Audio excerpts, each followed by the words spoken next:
I'm Debbie Godfrey. Welcome to the Positive Parenting Pep Talks podcast. So today's pep talk, I'm going to take a little break from the Dreiker's material and maybe take this week and do some other topics, and then I'll get back to it again next week. And what I wanted to talk about today is the messages we give our children.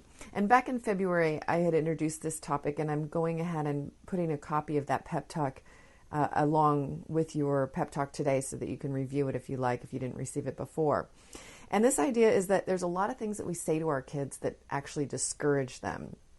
And what we want to do is figure out how to communicate in a more direct way to encourage them instead. And so for today, I'm just going to talk about 2 or 3 of these ideas. And the first one is when we say, hurry up. Hurry up, hurry up, hurry up. How many times do we say that when we're getting ready to go?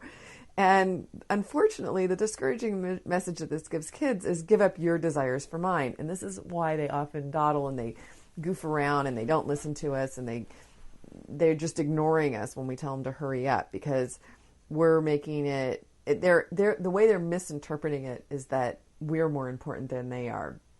And while it's true that we have busy lives and there's a lot of things that we have to do, we still have to remember that because of where your child's development is, they are the center of the universe. Like, they don't think about other people until they get to a certain age and can start developing that ability to be empathetic or to, put themselves in other people's shoes. That doesn't happen young. They're all about themselves. And so we just have to understand that they need gentle explanations about these things. So anyway, when we say hurry up, which, give up your desires for mine, it doesn't work. It causes them to not, they don't hurry up. They actually get slower. So what you want to say instead is, I need to leave in 10 minutes. That's all. So every time you notice yourself wanting to say hurry up, just when are you leaving? I need to leave in 10 minutes. I need to leave in 15 minutes. I need to leave in 5 minutes. Whatever, however much time when you're going. And this is putting them on notice that we're leaving in 10 minutes. And it doesn't cause the mistaken belief that they're less important than you are. And so there's no unconscious resistance going on like there is when we say hurry up. Okay, so that's one. So I need to leave in 10 minutes. Don't forget to use that one. Look, Bumble knows you're exhausted by dating. All the must not take yourself too seriously and 6'1" since that matters. And what do I even say other than hey? Well, that's why they're introducing an all-new Bumble with exciting features to make compatibility easier, starting the chat better, and dating safer. They've changed, so you don't have to. Download the new Bumble now. Next idea, stop whining. Oh my gosh, how many times do we tell our kids, stop whining, stop whining? And unfortunately, okay, here's the discouraging message this gives a child: don't ask for what you want. Now, how do we know that this is the discouraging message? Well, if you tell them stop whining, they don't have a sense of whine, not whine. They're just expressing. And so when we say stop whining, they're hearing don't communicate and as it says, don't ask for what you want. And so this is discouraging them and it'll cause them to misbehave. I don't know if you remember, but some of the earlier pep talks we talked about, anything that discourages kids will cause them to misbehave in a general way. So this is one of my favorite ones, by the way. So instead of saying stop whining, what you're going to say to your child is use your negotiating skills. And you're going to say this even with the 2 and 3-year-olds. And it's so funny because, yes, I'm sure they don't know what the words mean.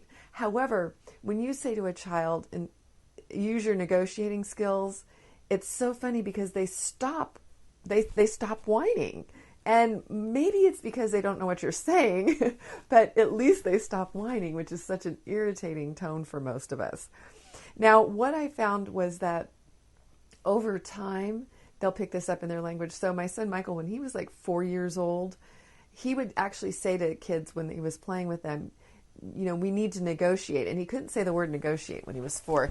He said it some other way. He's like, we need to negotiate or something. And it was just really, really cute that he had that word in his language already. So instead of saying stop whining, say use your negotiating skills. So I hope these 2 have been helpful. I'll give you a couple more here and there throughout the months of the pep talks. And today, I need to leave in 10 minutes, or use your negotiating skills. Have a great day. Happy parenting. Thank you so much for joining me here at the Positive Parenting Pep Talks podcast. I assume you're here because you're getting something out of these daily pep talks. And wouldn't it be great if more parents could hear more about these ideas for their children?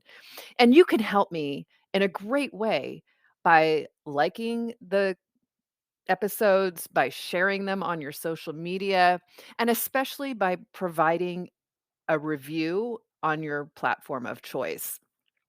So if you could do me a huge favor and do that, it would really help get this out to many, many, many more parents. And we can all help our children feel more seen, heard, and understood, which is my life's work, is to make sure that all children feel loved and appreciated, and that we can discipline them without breaking their spirit. So I hope that you've enjoyed these podcasts and will continue to enjoy them. And I really appreciate any support you can give me here at Positive Parenting Pep Talks. Thank you so much. Have a great day and happy parenting.